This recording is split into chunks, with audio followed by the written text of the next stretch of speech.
नमस्कार। क्या कभी ऐसा हो सकता है कि एक मॉडर्न पढ़ा लिखा लोकतंत्र खुद ही खत्म होकर एक बेहद क्रूर तानाशाही बन जाए? सुनने में नामुमकिन लगता है ना? पर 1920s और 30s के जर्मनी का इतिहास इसका एक बहुत ही डरावना जवाब देता है। तो चलिए, आज हम उन घटनाओं की पूरी चेन को समझने की कोशिश करते हैं जिनकी वजह से एडोल्फ हिटलर सत्ता में आया और कैसे देखते ही देखते एक पूरा देश तबाही के मुहाने पर आ खड़ा हुआ। ये बात बिल्कुल सही है। हिटलर का सत्ता में आना कोई अचानक हुई घटना नहीं थी, नहीं, बल्कि ये तो उन जहरीले बीजों की तरह था जो पहले विश्व युद्ध में जर्मनी की हार के बाद बनी जमीन में बोए गए थे। तो ये समझने के लिए कि ऐसा हुआ कैसे, हमें सबसे पहले उसी जमीन को देखना होगा, वो घाव, वो गुस्सा और वो बेबसी जिसने पूरे देश को अपनी गिरफ्त में ले लिया था।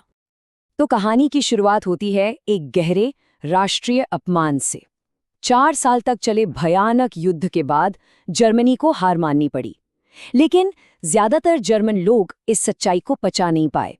इसकी जगह एक जहरीला झूठ फैलाया गया कि हमारी सेना को मैदान में नहीं हराया गया, बल्कि देश के अंदर बैठे नेताओं, समाजवादियों और यहूदियों ने ही पीठ में छुरा घोंप दिया।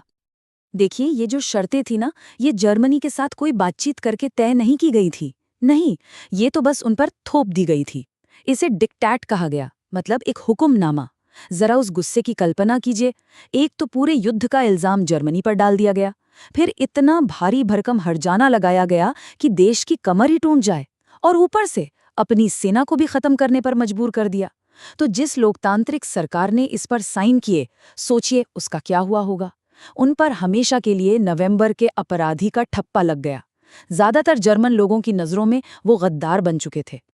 इस राष्ट्रीय अपमान के साथ साथ एक और भयानक चीज हुई, और वो थी देश की अर्थव्यवस्था का पूरी तरह से ढह जाना। अब जो गुस्सा था वो धीरे धीरे हताशा में बदलने लगा, और यही वो हताशा थी जिसने नाजियों के लिए एक उपजाऊ जमीन तैयार कर दी। जरा सोचिए कि एक ब्रेड खरीदने के लिए एक ठेला भरकर नोट ले जाने पड़ रहे हैं। ये कोई मजाक नहीं। 1923 की हाइपर इन्फ्लेशन के दौरान जर्मनी की यही सच्चाई थी। हालत ये हो गई थी कि एक अमेरिकी डॉलर की कीमत 4 अरब जर्मन मार्क तक पहुंच गई थी। लोगों की जिंदगी भर की जमा पूंजी, मिडिल क्लास के सपने, सब रातों रात हवा हो गए। और जैसे तैसे हालात सुधरने शुरू ही हुए थे कि 1929 की महामंदी ने जर्मनी पर एक हथौड़े की तरह वार किया। 1933 आते आते 60 लाख से भी ज्यादा लोग बेरोजगार हो चुके थे। मतलब देश का हर 3 में से 1 काम करने वाला इंसान सड़क पर था। अब जब इतनी नाउमीदी का माहौल हो तो लोग अक्सर उन ताकतों की तरफ देखने लगते हैं जो आसान जवाब और एक बलि का बकरा देने का वादा करते हैं। और देश के इसी गुस्से की आग से एक आदमी निकला जो इसे इस्तेमाल करना बहुत अच्छे से जानता था, एडोल्फ हिटलर। उसे म्यूनिख की एक छोटी सी गुमनाम पार्टी में अपना मकसद मिला, और उसने इस बिखरे हुए गुस्से को एक राजनीतिक आंदोलन में बदलना शुरू कर दिया। ये टाइमलाइन दिखाती है कि हिटलर कितनी तेजी से आगे बढ़ा। कुछ ही सालों में उसने एक छोटी सी पार्टी को अपना पर्सनल टूल बना लिया। और सबसे दिलचस्प बात यह है कि जब 1923 में सत्ता हड़पने की उसकी कोशिश, जिसे बियर हॉल पुच कहते हैं, नाकाम हुई, तो उसने अपनी इस हार को भी जीत में बदल दिया। उसने अपने ट्रायल को एक नेशनल स्टेज की तरह इस्तेमाल किया, अपने विचार फैलाए और खुद को एक देशभक्त हीरो के तौर पर पेश किया।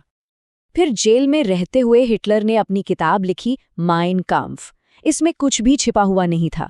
उसने अपनी नफरत से भरी विस्तारवादी सोच को पूरी दुनिया के सामने खोल कर रख दिया।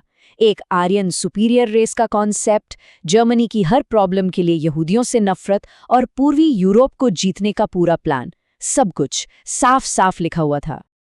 लेकिन देखिए, नफरत भरे विचार रखना एक बात है और पूरे देश को उन पर यकीन दिला देना बिल्कुल दूसरी। यहीं पर एंट्री होती है नाजी प्रोपेगेंडा मशीन की, जिसका मास्टरमाइंड था जोसेफ गोएबल्स।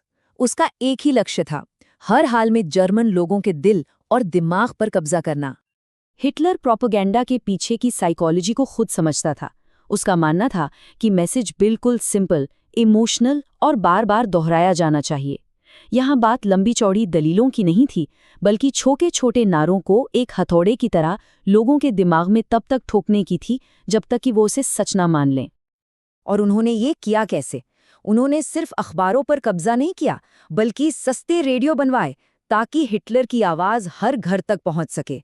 उन्होंने सिर्फ फिल्में नहीं बनाई, बल्कि ऐसे नफरती नैरेटिव गढ़े जो यहूदियों को इंसानी नहीं समझते थे। और उनकी रैलियां, वो पॉलिटिकल मीटिंग्स नहीं थी, बल्कि मशालों की रोशनी में किए जाने वाले विशाल शक्ति प्रदर्शन थे, जो लोगों को भीड़ का हिस्सा बनाकर उनकी अपनी सोच को खत्म करने के लिए डिजाइन किए गए थे। प्रोपेगेंडा के साथ साथ ताकत का भी खुला इस्तेमाल होता था। ऐसे यानी कि ब्राउन शर्ट्स पार्टी के गुंडे थे।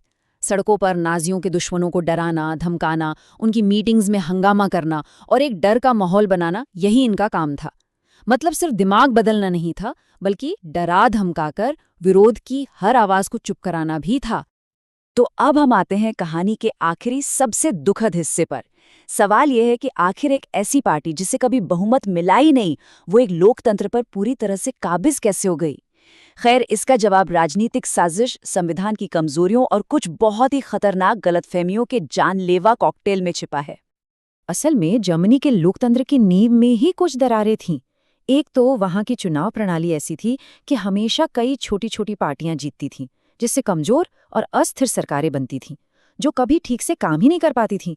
और इससे भी खतरनाक थी एक इमरजेंसी धारा, आर्टिकल 48, जो राष्ट्रपति को संसद को बाईपास करके सीधे हुक्म से शासन करने की पावर देती थी।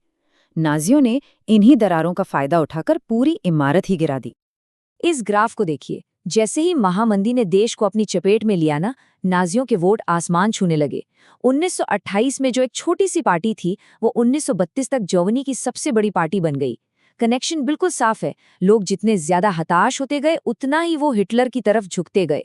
लेकिन, और ये बात बहुत जरूरी है, उन्होंने कभी भी एक भी आजाद चुनाव में पूरा बहुमत हासिल नहीं किया। ये शायद इतिहास की सबसे बड़ी राजनीतिक गलतफहमियों में से एक है।